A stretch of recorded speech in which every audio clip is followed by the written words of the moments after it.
Como decía, quiero agradecerle que hayan asistido porque esto demuestra que existe un interés en ustedes de poder encontrar información para poderla compartir y una solución a los problemas que se avecinan a raíz de la liquidación de la empresa.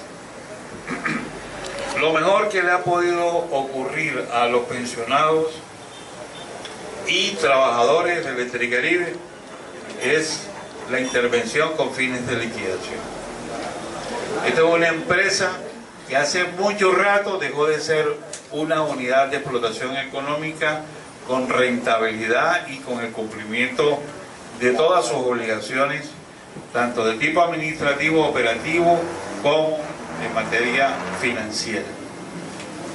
Justamente eso lo descalifica para seguir en el mercado, de acuerdo a la ley 142, que en su artículo 10 establece que las empresas que reemplazarían en el servicio oficial que se venía prestando hasta el año 1997-98 deberían tener y acreditar el suficiente músculo financiero y técnico para el desarrollo de sus actividades.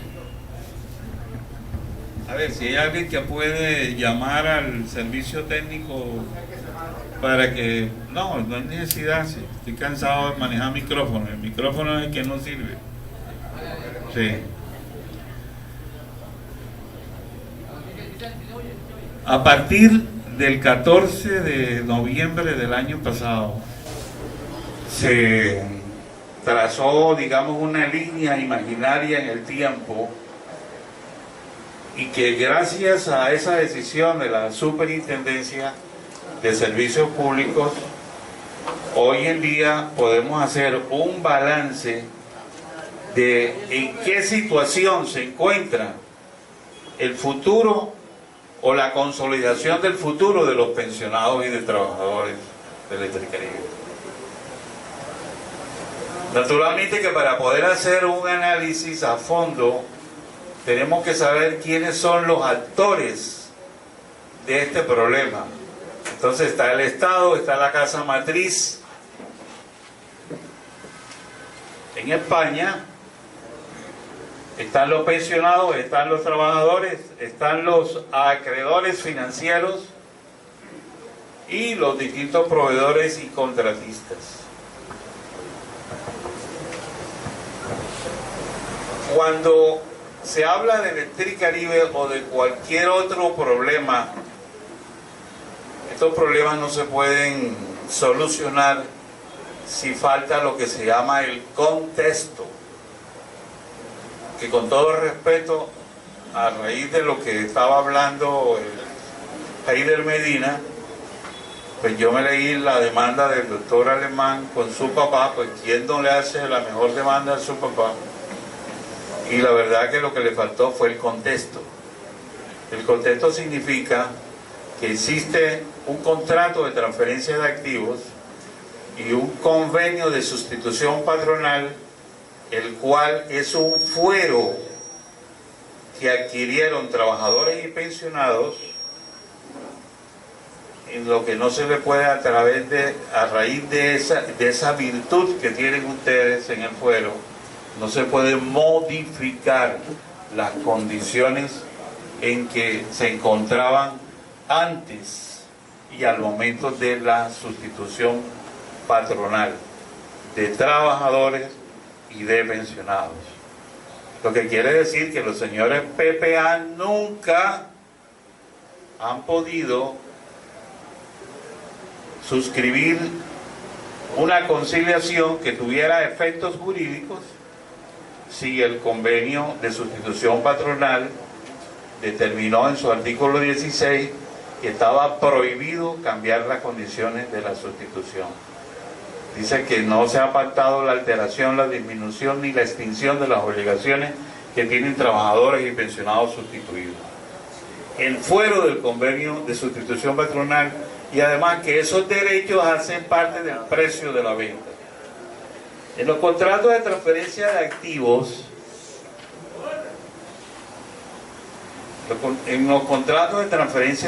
y en especial el de Bolívar, En el punto 1.134 dice: pasivos laborales asumidos o pasivos laborales son las obligaciones a cargo del estribor y que Electrocosta asume en virtud del convenio de sustitución patronal como parte del precio de la venta.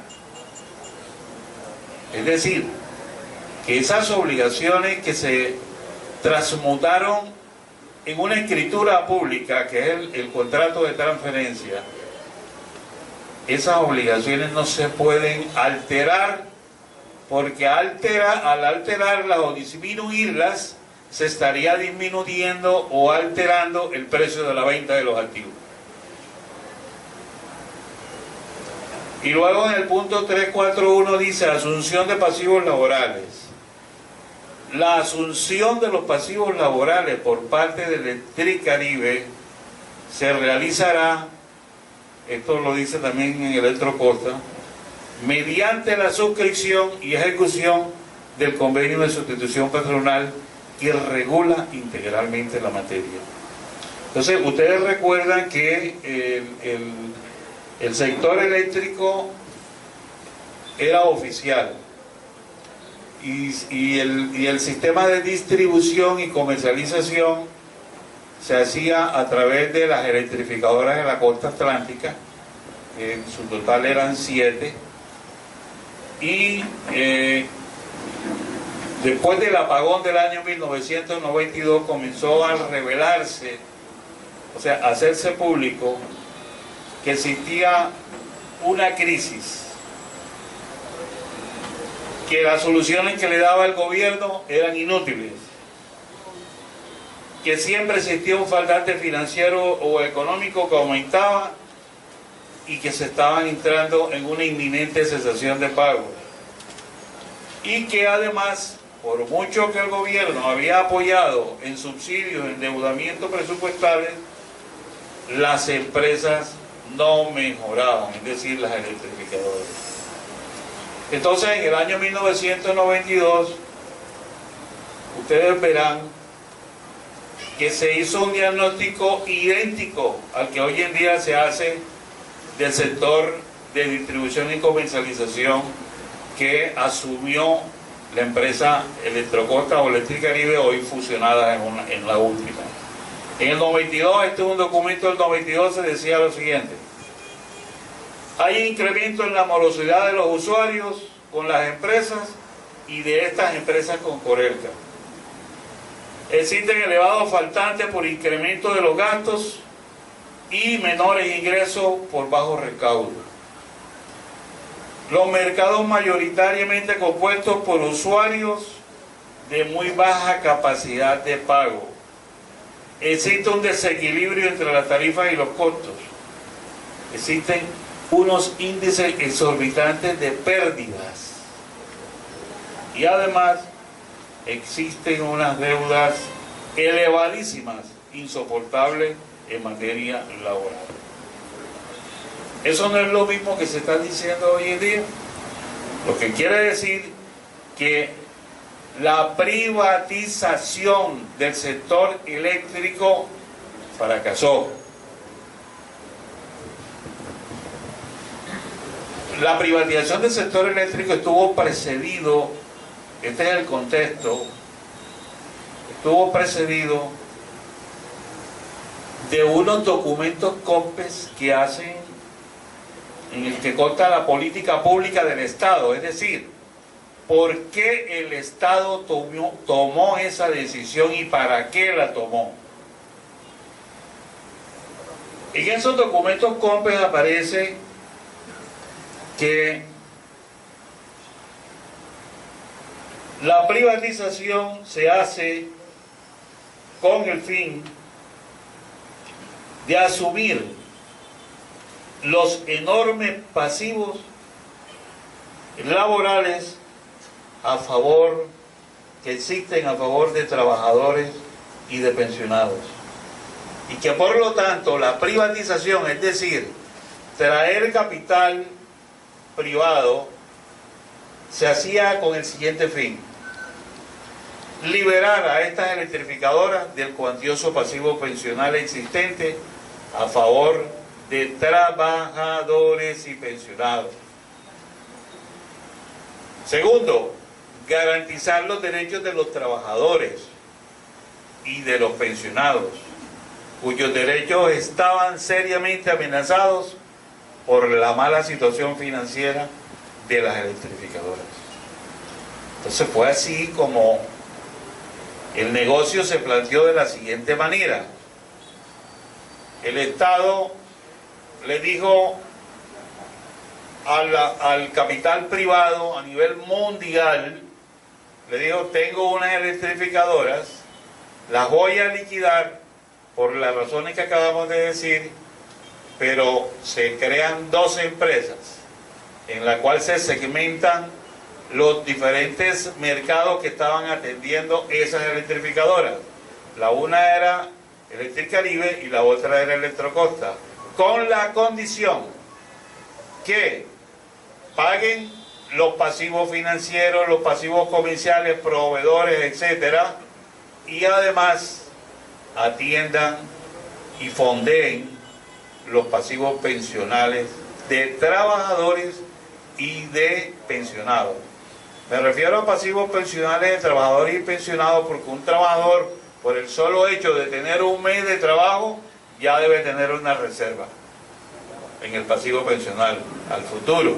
Entonces, cuando se habla de pasivo pensional, no solamente se está hablando de trabajadores, de trabajadores retirados, que son los pensionados, sino de trabajadores activos. Ocurre que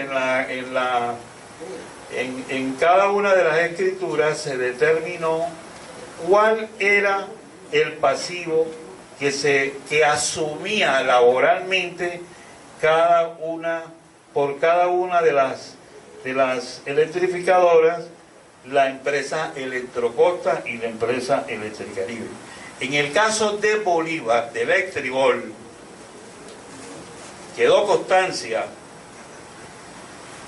que el pasivo laboral por asumir en Electribol asciende a la suma de 78.903.485.941 pesos.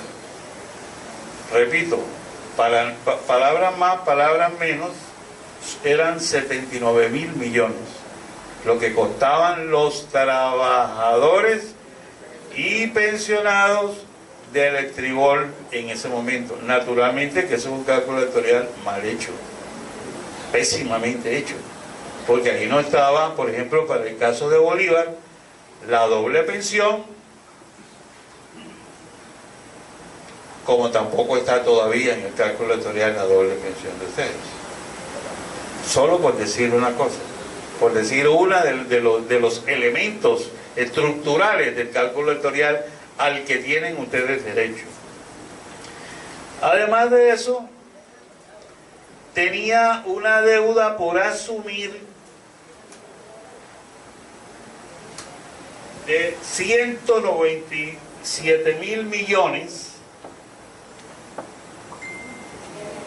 que costaron los activos de la empresa Electribol. Es decir, el Estado recibió 197.000 millones de los españoles, perdón, no de los españoles, sino de la Houston y de la Electricidad de Caracas, por quedarse ellos con esos activos a un horizonte financiero, es decir, por la explotación de más de 50 años del mercado de distribución y comercialización de energía. Naturalmente que esos 197.000 millones ya Electricaribe se los robó y los repuso. O sea, lo que se llama en el argot mafioso, hizo una fiambre. Fió, se las tiró de buena paga y después vino con un otro fiado y nunca más pagó. Entonces solamente vamos a hablar del Electribol. La pregunta que nos hacemos todos que nos hacemos todos es por qué los señores del Consorcio de Electricidad de Caracas y la Houston vendieron a mitad de precio lo que habían comprado. Se la vendieron a los españoles. Naturalmente que eso tiene una explicación. La explicación es que, y es lo que ellos han debido hacer, es que aquí hay una relación de tarifas y costos que muy difícilmente una empresa puede asumir. Y hoy en día se está hablando de que las tarifas actuales de energía hay que modificarlas hacia arriba, porque si no se modifican, el negocio no es rentable. Por lo menos eso es lo que se ha dicho hasta el momento. Parece que ese tinto está alterando el orden público aquí.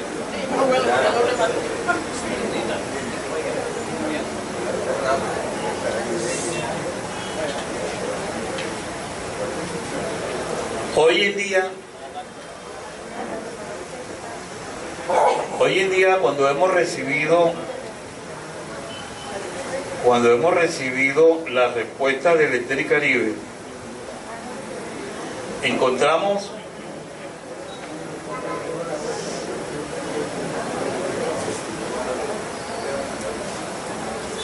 que la empresa nos responde que Electricaribe no tiene, o sea, en el presente no tiene, ni tampoco ha tenido, o sea, jamás ha tenido fondeado el cálculo actuarial cuestionado, ni ha constituido nunca un patrimonio autónomo que lo administre. Es decir, a ustedes se les han venido pagando las pensiones con el flujo de caja. No existe un patrimonio autónomo y eso es una obligación.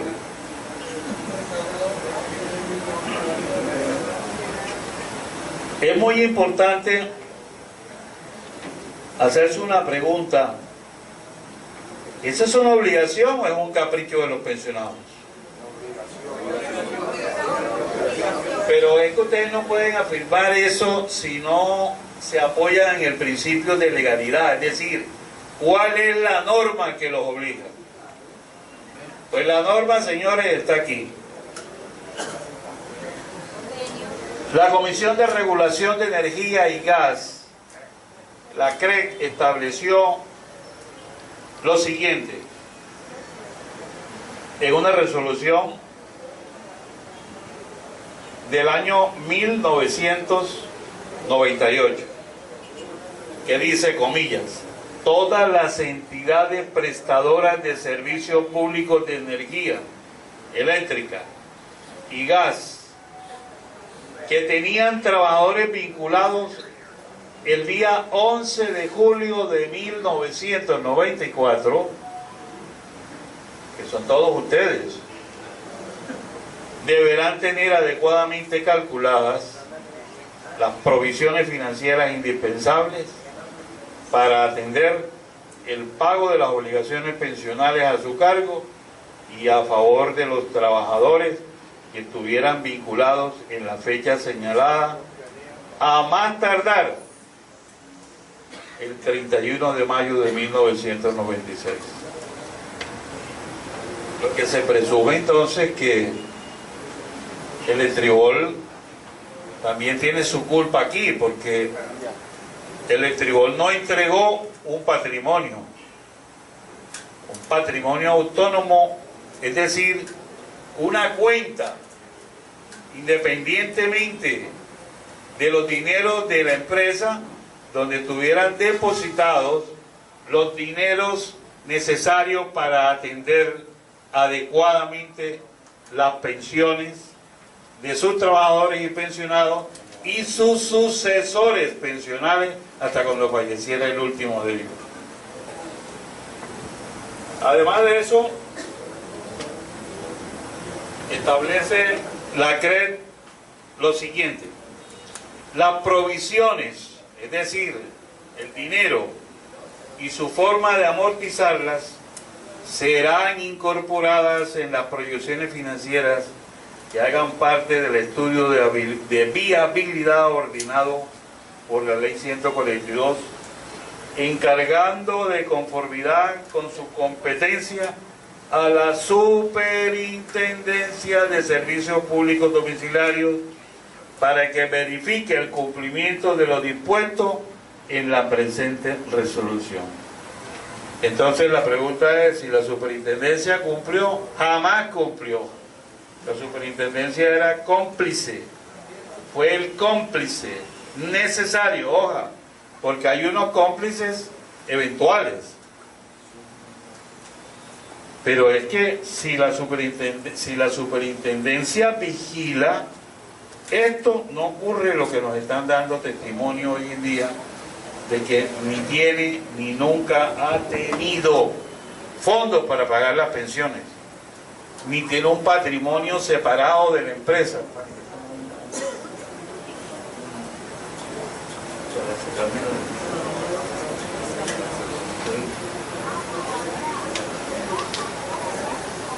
Okay.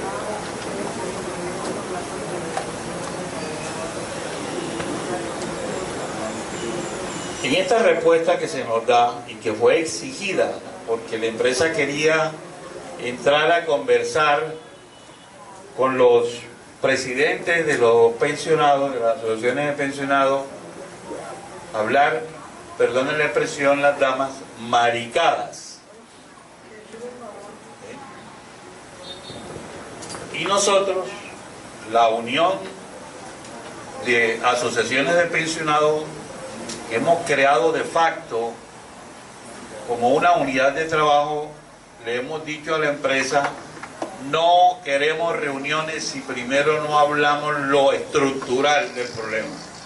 Lo estructural del problema es que en el cálculo actuarial se tiene que reflejar la integralidad de todos y cada uno de los derechos de origen legal convencional a que ustedes, de los que ustedes son acreedores, no solamente por las convenciones colectivas de trabajo, sino a través del contrato de transferencia de activos. Es decir, lo laboral se convirtió en un contrato comercial interadministrativo por escritura pública, donde eso está en los anexos.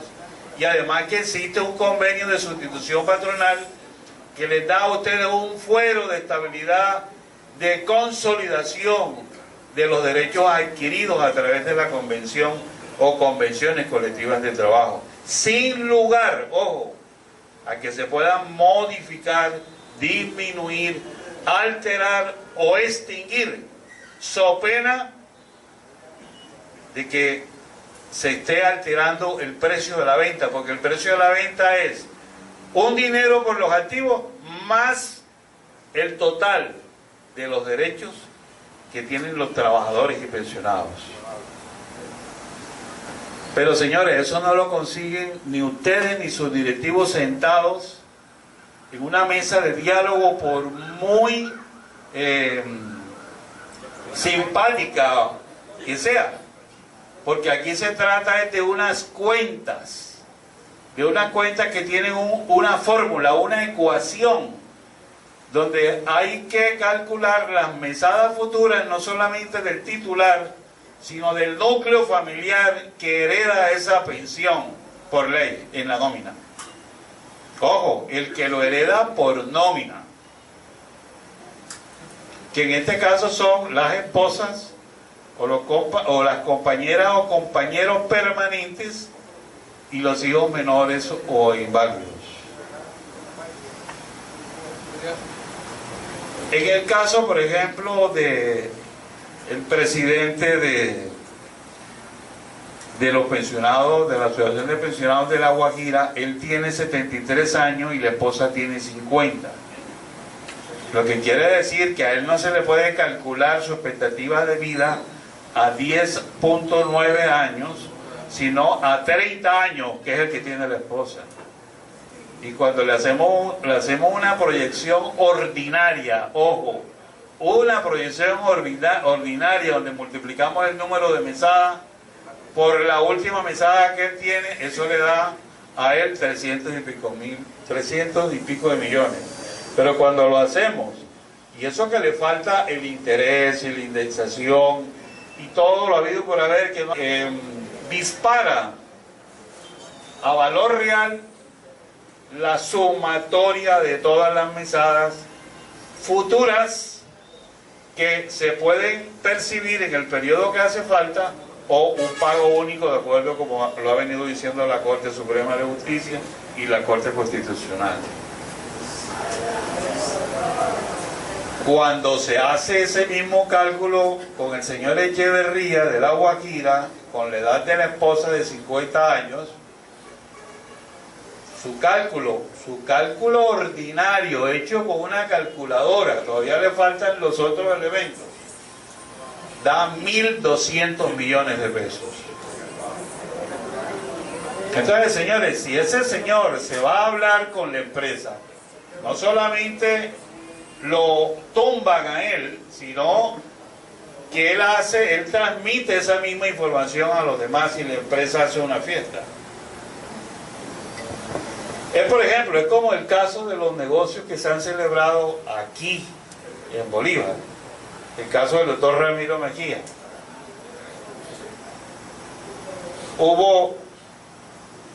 Esos negocios son ineficaces, de acuerdo a lo que dice la Corte Suprema de Justicia, porque no estuvieron precedidos de un cálculo actuarial.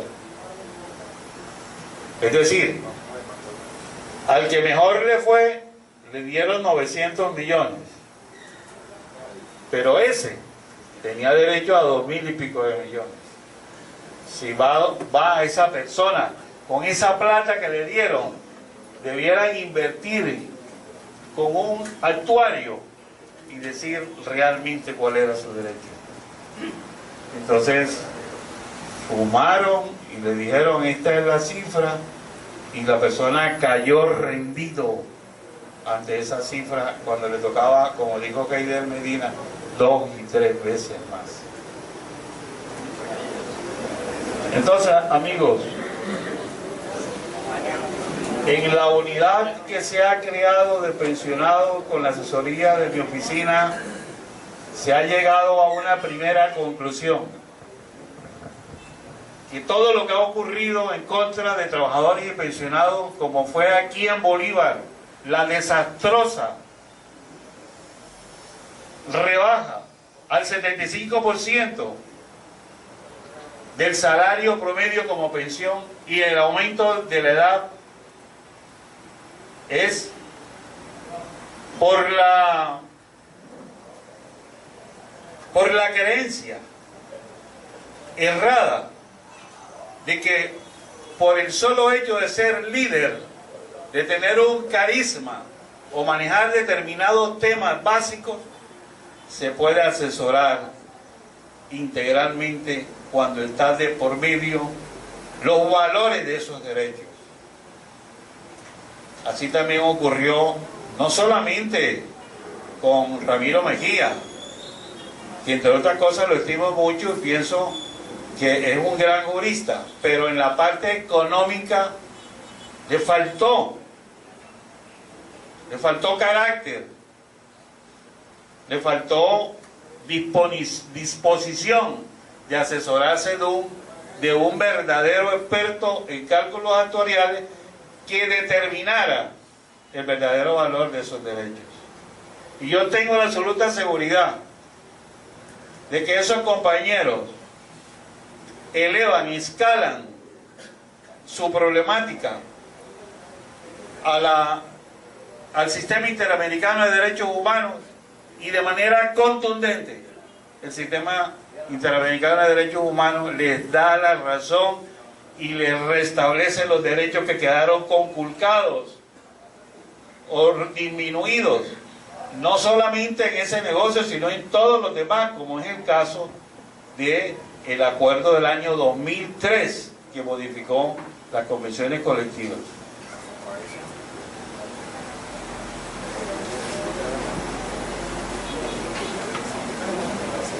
La norma que prohíbe dice lo siguiente: esto se llama el principio de legalidad, compañeros. A ver, ¿puedo seguir hablando? Así. Va bien agrupado, doctor, siga. La cláusula 16 del convenio de sustitución patronal dice lo siguiente: prohibición. Es decir, que lo que se va a decir de aquí en adelante está prohibido hacerlo. Existe un principio general del derecho que dice que el título de una cláusula o de un contrato o de una convención hace parte del contenido de la cláusula. Y si esta cláusula la titularon prohibición, es que lo que vamos a leer de aquí en adelante no se puede hacer. Y dice lo siguiente: en virtud de lo dispuesto en el artículo 70 del Código Sustantivo del Trabajo, Electribol y Electrocosta no han celebrado acuerdos, ni han pactado modificaciones, ni restricciones que puedan afectar, modificar o alterar los derechos en favor de los trabajadores y los pensionados que han sido sustituidos por patronos, por nosotros los patronos. Compañeros, eso es lo que le faltó a la demanda del doctor Alemán.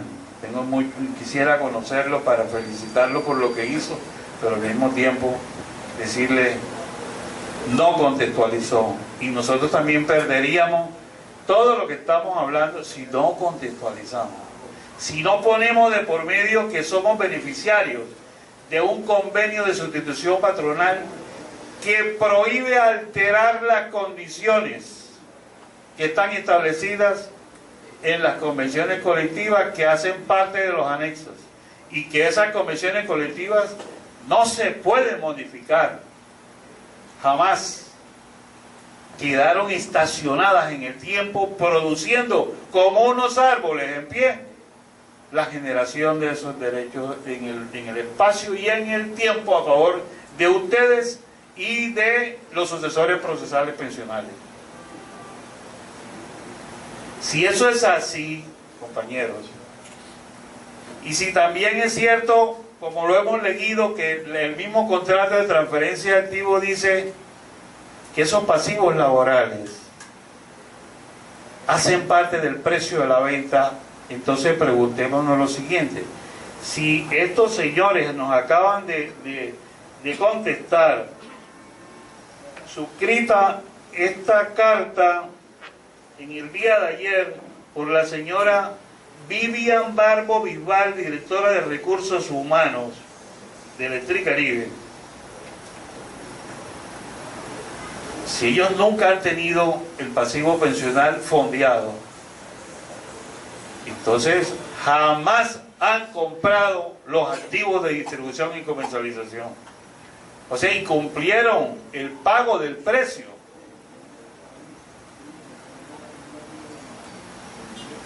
Entonces, esto es un nuevo derecho el que le estamos hablando. Esto no es cuestión de litigantes de juzgado, ni de audiencias de media hora. Se trata de un análisis macro de lo jurídico, de lo económico, de lo comercial, de lo social, de los documentos COMPES, que es el Consejo Nacional de Política Económica y Fiscal, de los cuales ustedes están protegidos por sécula seculorum. No como dicen los señores de Sintra, el Ecole Directiva Nacional, y esa es la diferencia que existe entre los pensionados, el grupo que hemos creado con las asociaciones, y los señores de Sintra Lecol, porque no se debe a nada diferente. En lo personal no hay nada. Es que ellos de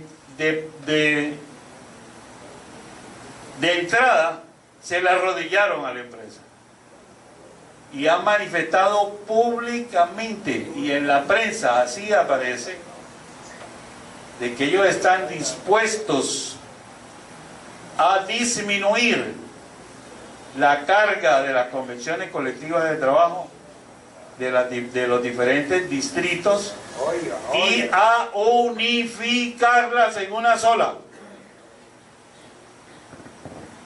Los compañeros aquí, a trabajadores activos, no pueden permitir eso, porque justamente yo le mandé al WhatsApp del señor Pablo Santos, que no tengo nada contra él, repito, sino su posición, llamémosla jurídica o política. Le mandé el por qué no se pueden reducir las convenciones ni se pueden unificar en un proceso de liquidación. Está prohibido. Así lo dice la Corte. Así lo dice la Corte. Don Fanny, búscame aquí el WhatsApp. WhatsApp de Pablo. Así lo dice la Corte, y dice que en los procesos de liquidatorios, la última convención colectiva vigente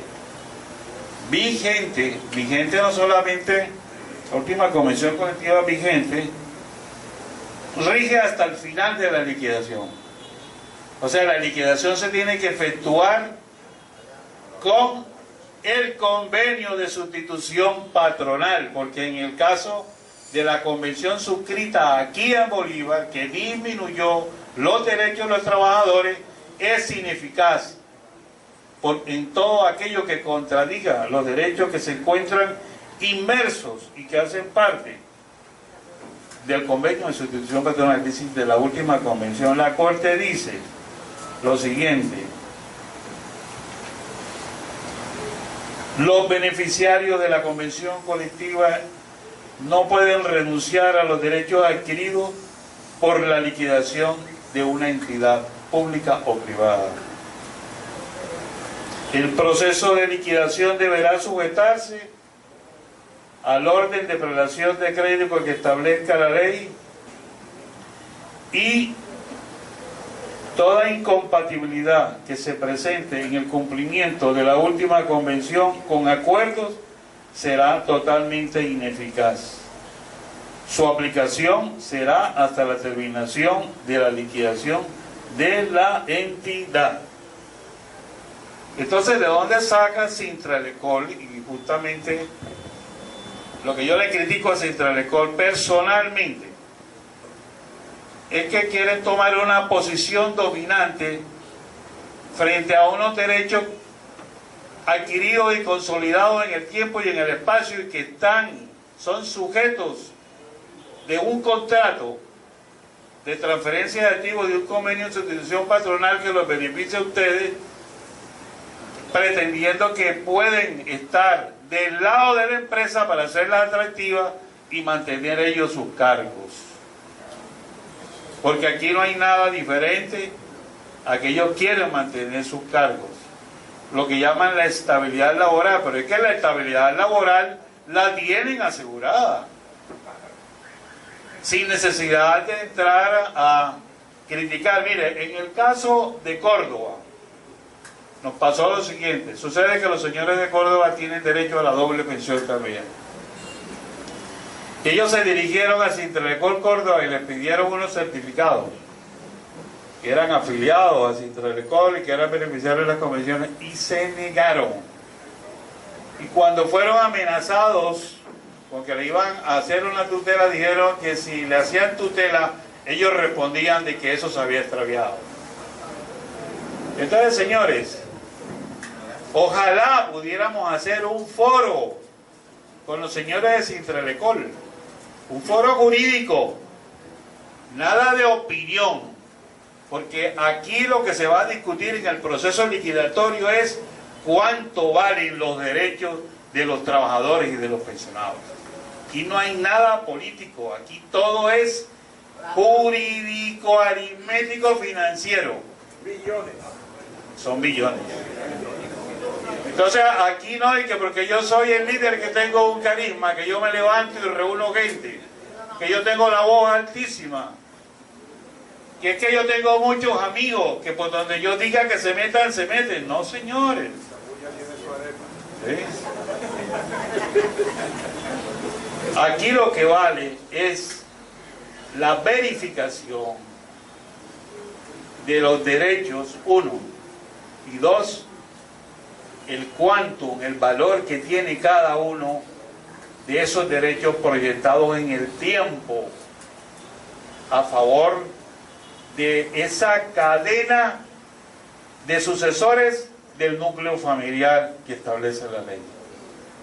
¡Viva Jorge Costa! ¡Viva! ¡Combatiendo Unidos!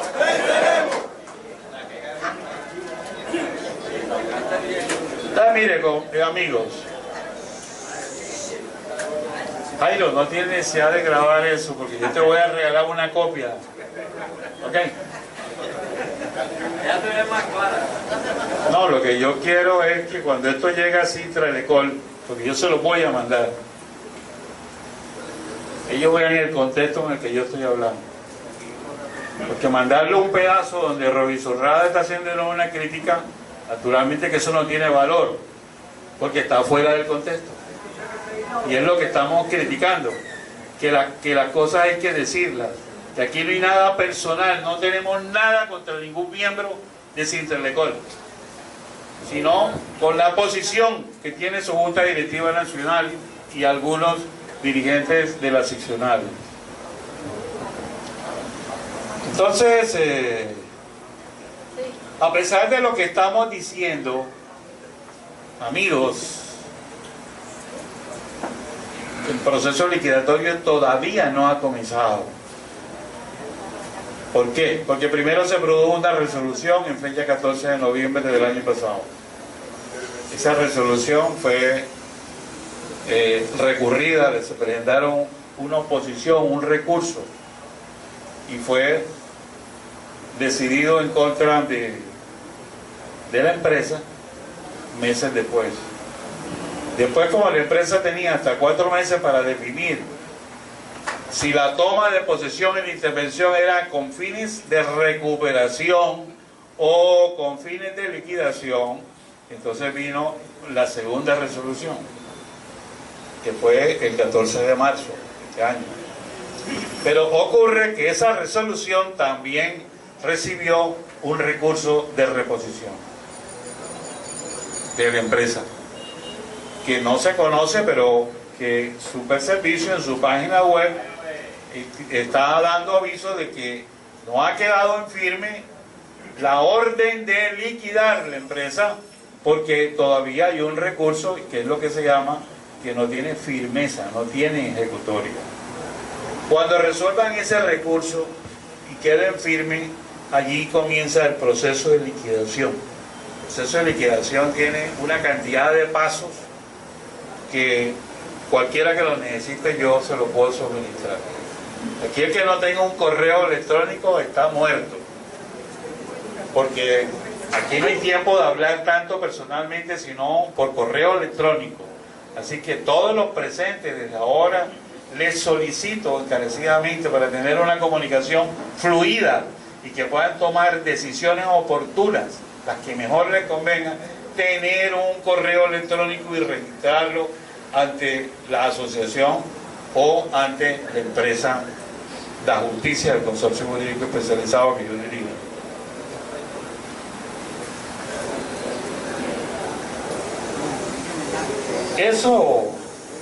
Esos pasos previos en los que estamos, o sea, estamos en la etapa de pre-inicio del proceso de liquidación, nos ha dado la oportunidad de asumir una actitud digna y decirle a la empresa: no queremos reuniones donde comiencen a regañar a la empresa, a los pensionados, a decirle que por qué van a demandar.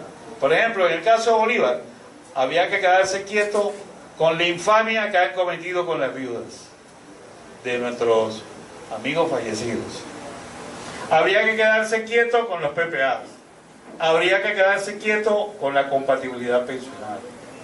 Por solo decir 2 cosas, y con el 12% a la salud. Porque según hay que colaborar a la empresa para que ella sea atractiva. Es decir, siempre hemos sabido que los trabajadores y los pensionados jamás participan de las pérdidas de una empresa. Participan de las utilidades de la empresa. Pero los señores de Sintralecol nos quieren convencer, persuadir de que somos unos, o no que somos. Bueno, yo me incluyo allí porque soy asesor de muchos. De que no somos muy buenos ciudadanos. Somos unos desconsiderados, siguiendo demandando a la empresa cuando la empresa se encuentra en una situación difícil. Los trabajadores ni los pensionados jamás han sido los responsables, y eso ha quedado en evidencia dentro de las 2 resoluciones que ha dictado la superintendencia, de que el proceso liquidatorio se precipitó por la incapacidad financiera de la empresa, por la ineficiente prestación del servicio de energía y por su inhabilitación para poder hacer una recuperación o superación de esas causas que originaron la intervención.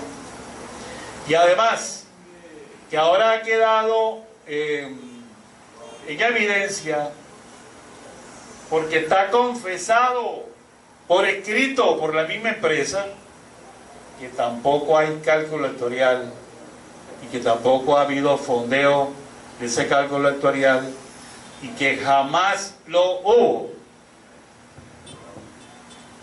Sin embargo, tengo un documento suscrito por la misma firma que está realizando el cálculo actuarial, que es Mercer Auditores, donde ellos afirman que la empresa al año 1900, aquí está, aquí lo tengo en el informe de Electricaribe del año 2014, donde dicen lo siguiente: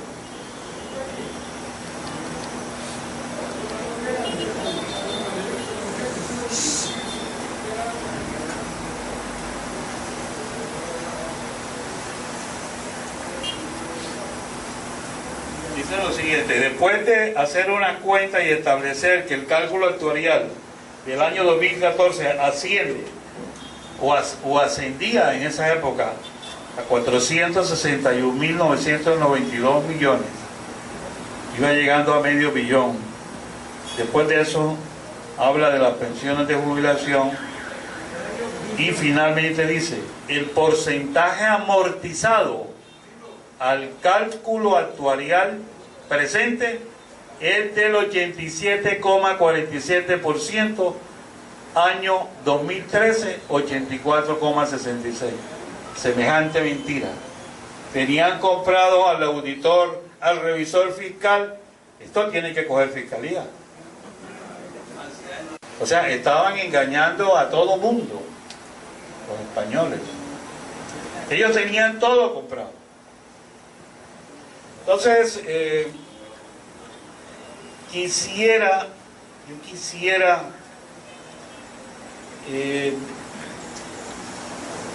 terminar ese tema de los derechos adquiridos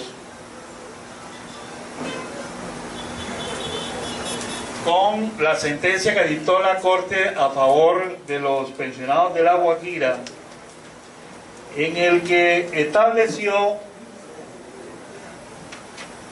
la irrenunciabilidad de los derechos. Ocurre que estos señores, cuando se fueron con el plan de retiro voluntario, que consistía en una pensión o una indemnización,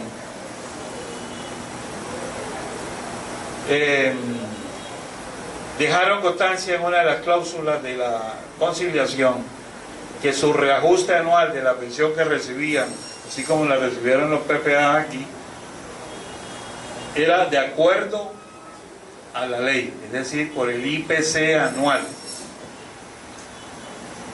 Y ¿cómo que se llama el magistrado este que tú mencionas mucho? Germán Valdés fue la contraparte mía aquí y aportó las 24 conciliaciones. Y la Corte le dijo lo siguiente: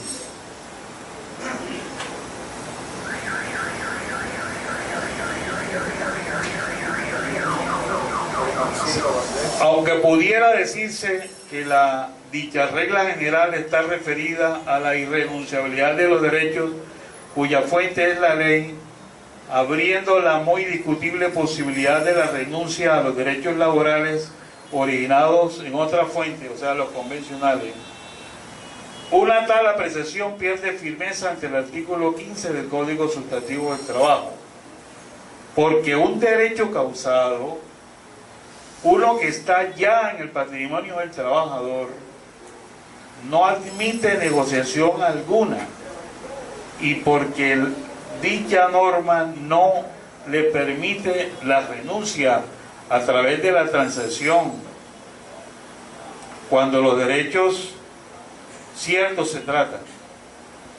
Pues bien, si no es posible renunciar a un derecho cierto e indiscutible por vía de transacción o de conciliación, menos y a cambio de nada, es inadmisible y ineficaz la renuncia a una pensión de jubilación ya causada, así tenga origen en una convención colectiva de trabajo, porque ya ingresó a su patrimonio. Entonces aquí vemos los PPA 1, que son los que cumplieron 20 años, que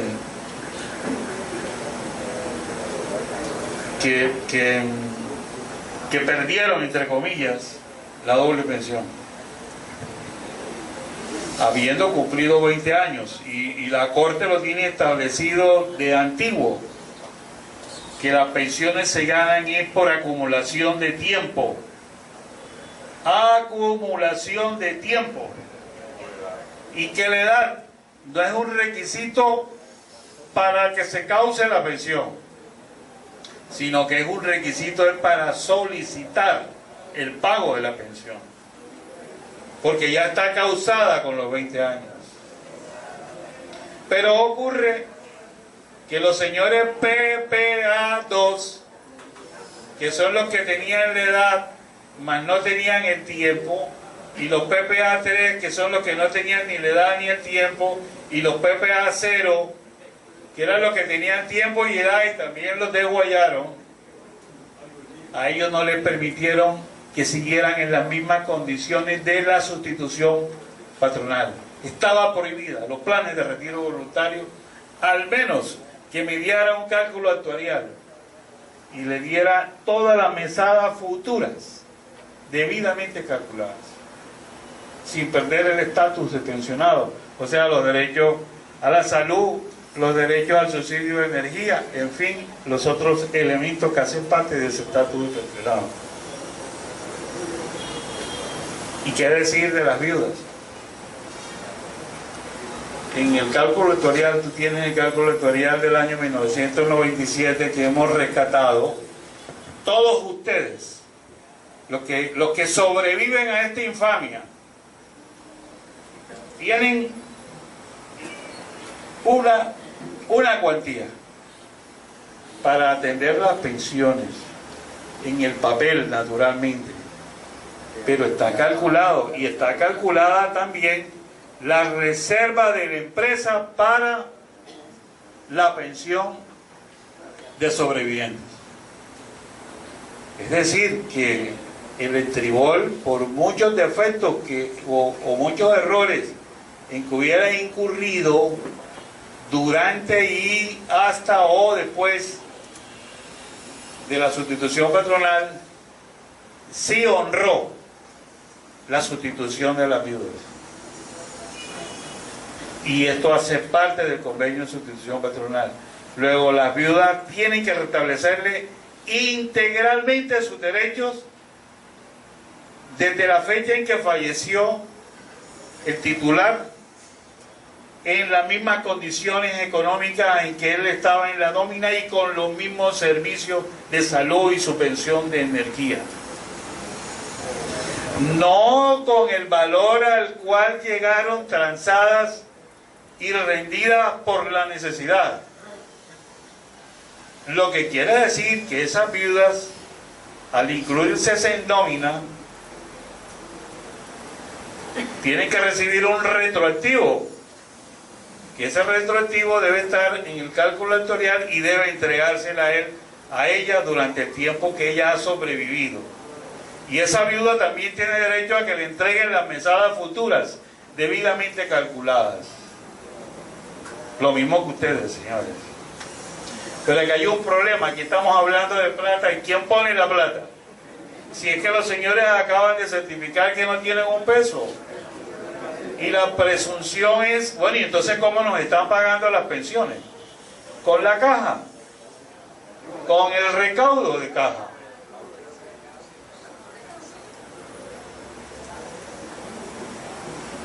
Es decir, que esta empresa, si solamente por experimentar, solo por experimentar, aclaro, en masa los que están aquí, le pedimos que elabore un cálculo actuarial para que seguidamente y conforme ese cálculo actuarial debidamente verificado por otro actuario de nosotros, nos haga entrega de la reserva, porque nosotros nos queremos llevar la reserva.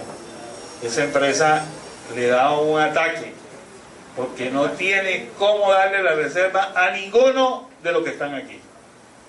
Entonces, señores, frente a esa situación, ¿qué debemos hacer? Es la pregunta. La respuesta es que hay que hacer una acción de grupo ante el Tribunal de lo Contencioso Administrativo de Cundinamarca, a nombre de todos. Donde lo que hoy en día hemos dicho aquí, lo digamos con un rigor jurídico y le mostremos al tribunal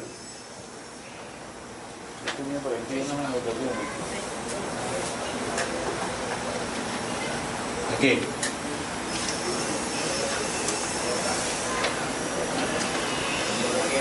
de que nos encontramos en un alto riesgo y frente a un perjuicio, frente a un daño. ¿Qué es un riesgo? El riesgo es la suma de un peligro más la vulnerabilidad que se tiene ante ese peligro. Si tú tienes un peligro, por ejemplo, que te accidentes al cruzar la calle con un carro, porque tú caminas lento y eres un poco cegato, naturalmente que la vulnerabilidad, si tú la disminuyes, nunca te va a atropellar ese carro. ¿Y qué es la vulnerabilidad? Que consigas una persona que te acompañe siempre y que tenga mejor la vista que tú y que camine más rápido que tú, con una silla de ruedas. Entonces yo le digo a ustedes, ante este peligro que tienen, de que figúrense que el Heraldo de ayer manifestaba en su primera página que ni el propio Estado le ha aceptado las garantías de Electricaribe para prestarle plata para compra de energía. En este proceso se ha desprestigiado el Estado de la infraestructura eléctrica. Entonces, ¿qué tal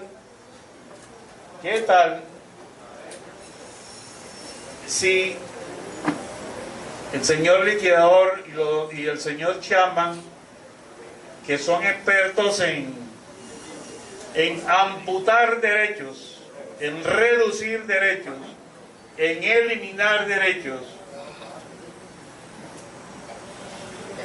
cualquier día le dicen a ustedes, no hay plata, se acabó, no alcanzó, y se caen en un mes o en 2 meses de pago, como existen muchos pensionados?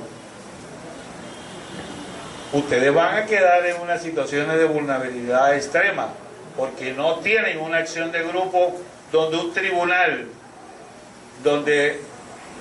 que en este caso sería el de Cundinamarca, dicte unas medidas cautelares diciéndole a la empresa que por ningún motivo puede suspenderle el pago a los pensionados y mucho menos puede preferir ninguna creencia diferente 100% a la conformación de un patrimonio autónomo donde esté fondeado en su integridad, de acuerdo a un cálculo actuarial realista, donde estén los menores, donde estén las mujeres o segundas mujeres, porque eso es un problema sociológico que hay aquí.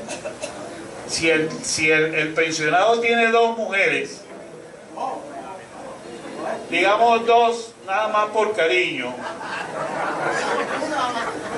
Oye, Fanny. y una de las dos es más joven que la otra, pues naturalmente que el cálculo actuarial hay que hacerlo es por la más joven. ¿Sí? ¡Fuera españoles de Colombia! ¡Fuera españoles de Colombia! ¡Viva Jorge Costa! ¡Viva Jorge Costa! ¡Combatiendo unidos! ¡Combatiendo unidos!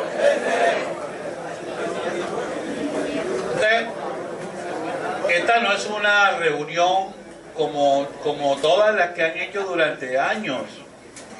Esta es una reunión donde se les está notificando a ustedes de una noticia oficial, donde ya no pudieron ocultarnos más la problemática interna. A nosotros no nos interesa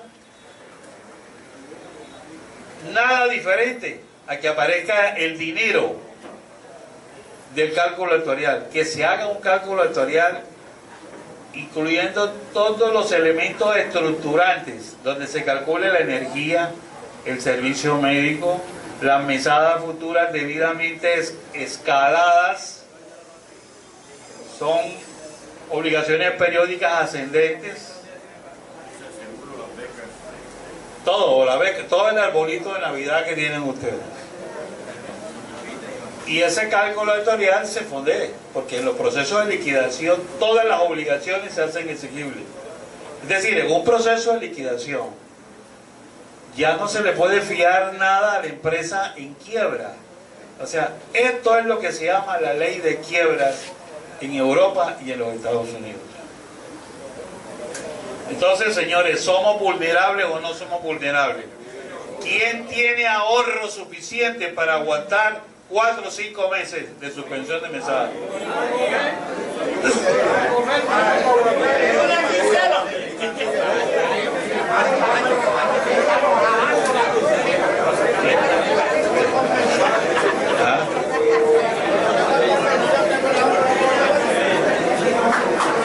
Aló, aló.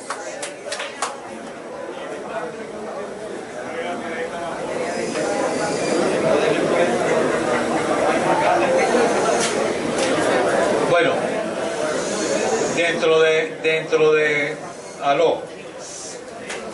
dentro de este tema que hemos expuesto, hay una segunda conclusión. La segunda conclusión es que el cálculo actuarial y el patrimonio autónomo, que es el tanque ese donde van a meter la plata, o el banco donde van a meter la plata, los dos son vasos comunicantes que conforman una unidad. De nada le sirve a una población de pensionados que, corrijo respetuosamente, son 3.024, pero si incluimos a las viudas que nunca han reclamado, llegamos a 3.700. Hay 600 viudas que no han reclamado a nivel regional, que no han demandado, perdón. Entonces, ¿de qué nos sirve el cálculo actuarial si no existe fondeo? O sea, esas son cuentas alegres. Eso es como fumar marihuana, ¿cierto?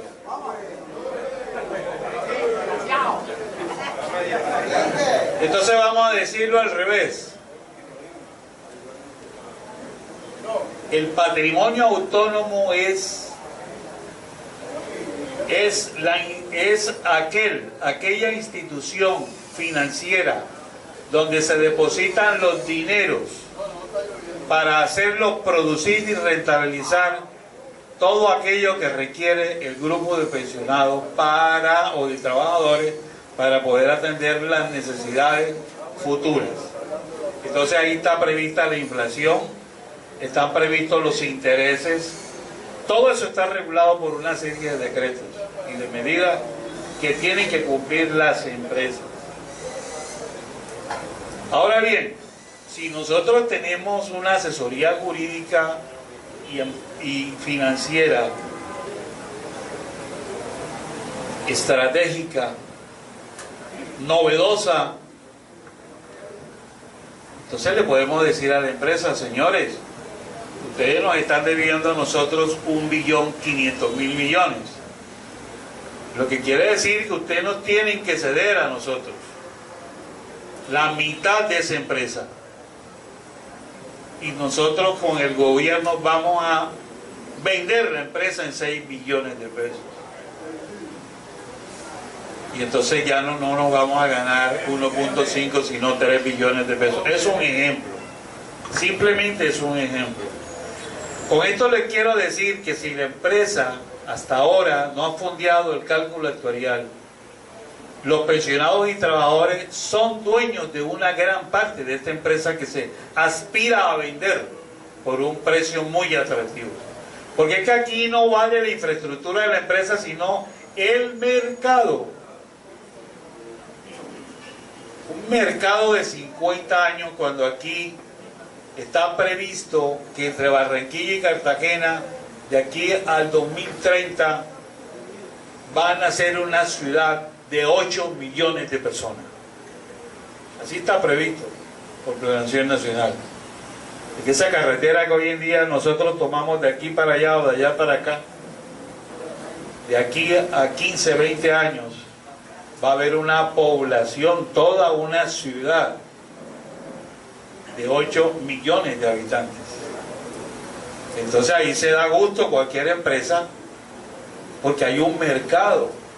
Además, la costa atlántica es un escenario atractivo para la industria, para la innovación, para la inversión de capitales. Entonces, bueno, la empresa así no vale nada. Digamos que todos esos postes, todas esas líneas, todo lo que ustedes conocen mejor que yo, las subestaciones, etcétera. Supongamos que eso valga 1 billón de pesos. Eso no alcanza para nada, porque no se soluciona nada. Pero el mercado, ¿cuánto vale? Lo que ustedes quieran. Y hay expertos que saben calcular el mercado. La prueba es lo siguiente: y que cuando Electricaribe y Electrocosta entraron a prestar el servicio, teníamos 1.200.000 personas en la costa. Hoy en día tenemos 2.600.000 usuarios. Que haya más pobres que ricos, eso es un problema sociológico.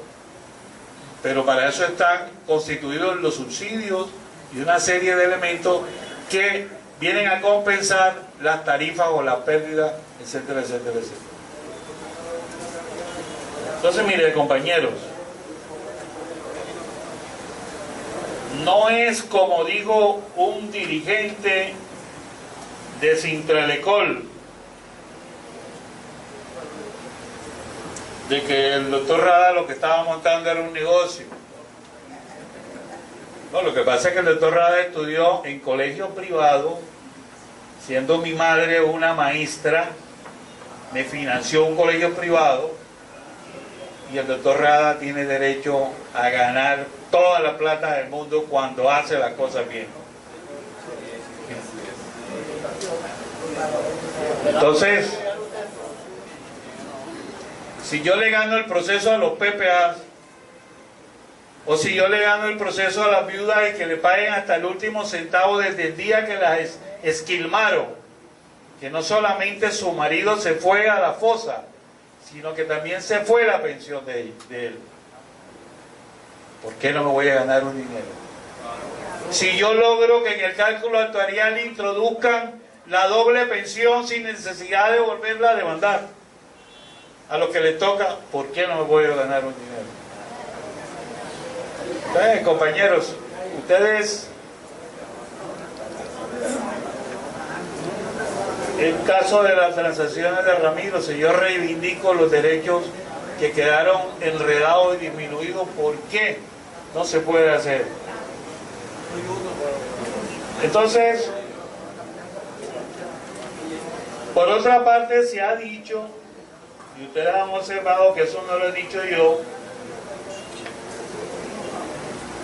que lo que yo estoy proponiendo es crear un fondo común, privado, con las reservas de ustedes, y que ese fondo genere unos rendimientos y dividirnos entre todos como si fuera una empresa. Eso es mentira. Lo que yo he dicho es que la Corte Constitucional y la Corte Suprema de Justicia han dicho reiteradamente en casos muy recientes de que es totalmente lícito solicitar anticipadamente las mesadas futuras siempre y cuando medie un cálculo actuarial realizado por un profesional idóneo y que eso conste por escrito entre las partes. Eso es lo que yo he dicho. Y he dicho, después que se haga el cálculo actuarial individualizado y cada uno de ustedes me dirá, doctor, yo quiero el dinero mío, y yo le diré, no lo hagas porque te lo gastas. Mejor háblate con una fiduciaria que yo te presento y ellos que meten tu plata en un fondo de pensiones que te va a generar lo mismo o más que una empresa tramposa como Electricaribe. Y si la persona dice, no, yo me quedo porque a mí me da seguridad que se me pague, yo no lo voy a obligar. Él está en todo su derecho. O sea, esas son cuestiones optativas. Hay gente muy ingeniosa. Hay algunos aquí presentes que con 500, 600 millones de pesos compran 2 apartamentos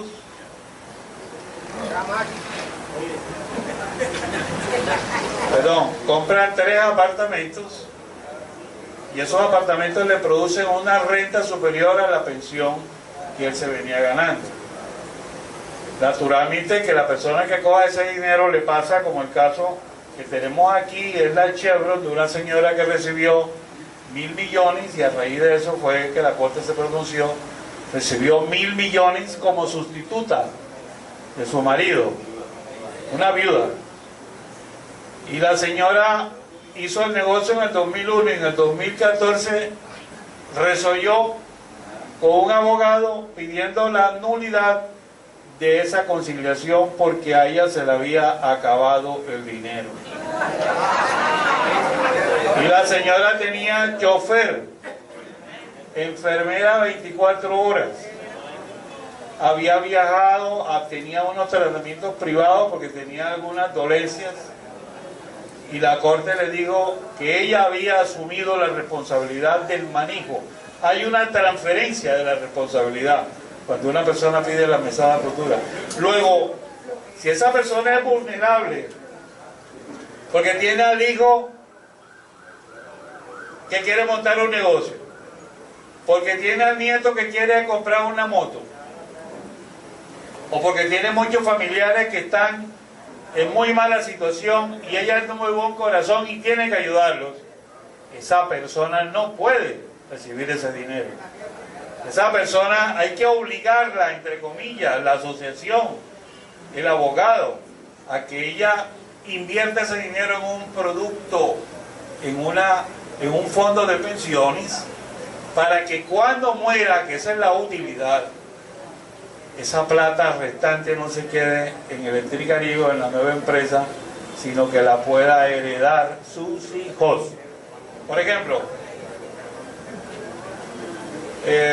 Con el perdón de Jairo, ahora falleció la señora madre, lamentablemente, de Jairo. Ella era sustituta del papá de Jairo.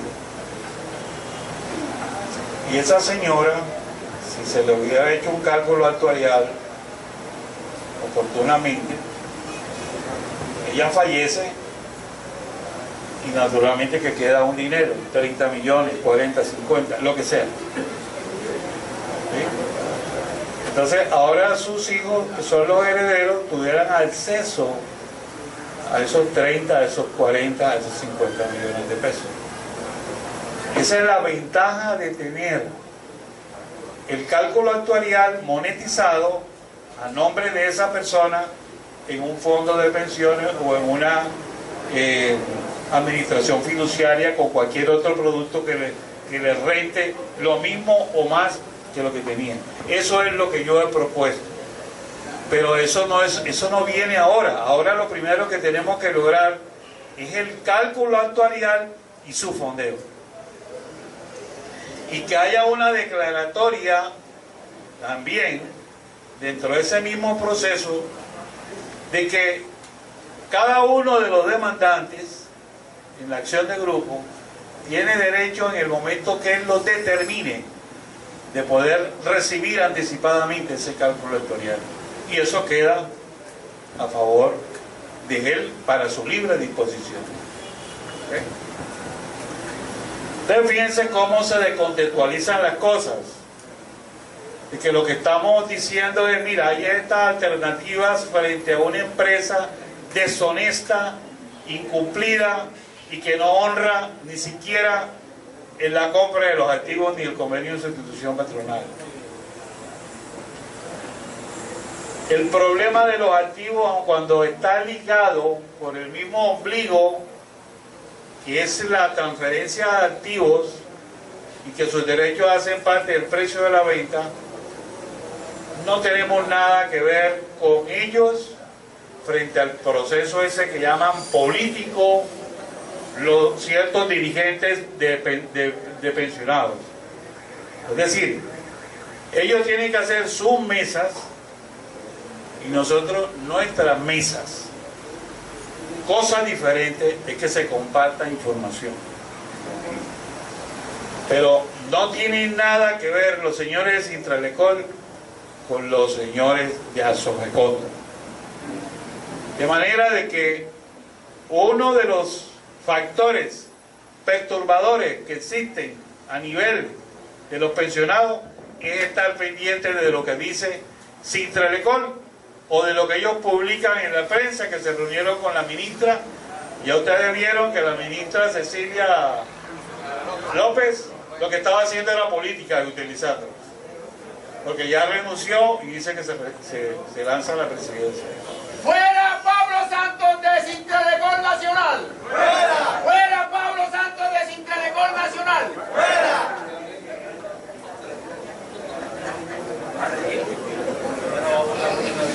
Todo esto conduce a la decisión de independizarnos en materia de criterios, en materia de estrategia y de acciones para la consecución de nuestro objetivo de lo que es Sintralecol. Porque es que Sintralecol tiene vasos comunicantes en todas las ciudades con algunas organizaciones minoritarias de pensionados. O dentro de las mayoritarias hay gente que comulga con las minoritarias. ¿Y qué tenemos contra la minoritaria? Que se alimentan de Sintralecol, nada más. Entonces, hagamos un movimiento, una estrategia sólida de gremio de pensionados, donde estemos permanentemente informados, retroalimentados, para que nadie nos diga que lo que estamos viviendo es diferente a la verdad. O sea, la verdad la tenemos nosotros, la estrategia la tenemos nosotros, Las acciones las tenemos nosotros y las metas están bien definidas en nosotros, que es lograr que el contenido de esta carta de Ventricaribe se revierta en el transcurso de nuestras acciones y que por fin se nos certifique al final del proceso liquidatorio de que existe un cálculo actuarial que nosotros mismos vamos a verificar contratando los calculistas actuariales que nos pueden decir si eso que nos presentan ellos está bien o está mal. Aquí hay que hacer una pregunta. En el cálculo actuarial que yo leí por encima, porque esto llegó ayer, yo no vi allí a las viudas. Allí en esos 700.000 millones, 769.000 millones, que según yo no veo allí sustitución pensional. Tampoco veo la ley cuarta del Atlántico, de Magdalena y de La Guajira. Tampoco veo la compatibilidad pensional, sino la pensión Monda y Loronda. Allí lo único que se habla es cómo dice la convención, pero no dice la partecita de abajo, el párrafo que establece que es sin perjuicio de la que da el IS. ¿Ok? O sea, ahí están ustedes como compartidos. Ese es el primer trabajo que hay que hacerlo. Nosotros hemos constituido unas pruebas. Creo que a Sogecosta le ha hecho entrega a muchos de ustedes aquí presentes de unos derechos de petición que ya están siendo respondidos, donde la misma empresa nos dice todo lo contrario a lo que dice Sinterrecol Nacional, que sí somos beneficiarios del convenio de sustitución patronal. De manera de que los que no se hayan vinculado a esas acciones deberían hacerlo lo más pronto posible. Y aquellos pensionados que no han venido pero que se encuentran sus familiares también deben preocuparse por establecer que ya recibieron para preconstituir esas pruebas, porque sin esas pruebas no podemos hacer la acción de grupo. Siendo así las cosas, aquí pudiéramos hablar todo el santo día.